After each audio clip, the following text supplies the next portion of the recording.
ચરણોમાં કોટી કોટી વંદન। આપ સૌને પ્રણામ। આપણા ગામ રાપરની શ્રી સુપાશ્વનાથ દાદાની 17મી સાલગીરીની ધજા પરિવર્તનનો અમૂલ્ય લાભ ગામની બહેન અને દીકરીઓને મળ્યો છે, તે આપણું અહોભાગ્ય છે। હવે આપણી ફરજ છે કે ગામમાં આપણે નાનાથી મોટા થયા તેનું ઋણ અદા કરવાની આપણી ફરજ સ્વરૂપે આપણે તન મન ધનની ઉછળતા સાથે ભાવે આ પ્રસંગને કાયમ માટે યાદગાર રહે તેવો ઉજવવો જોઈએ।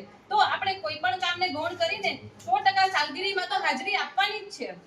બીજું, આજે પત્રિકા લેખનનો લાભ સુરતની દીકરીઓને પ્રાપ્ત થયો છે। તે પ્રોગ્રામ સારી રીતે થયો તેનો યશ અર્ચનાબેન, કલ્પનાબેન અને વિમળાબેનને તથા આપણી બધી જ બહેનોને જાય છે તથા ખૂબ જ સાથ સહકાર સાથે આપણી હાજરી છે। ये तो सिर्फ झांकी है, रापर की धजा तो अभी बाकी है। बोलो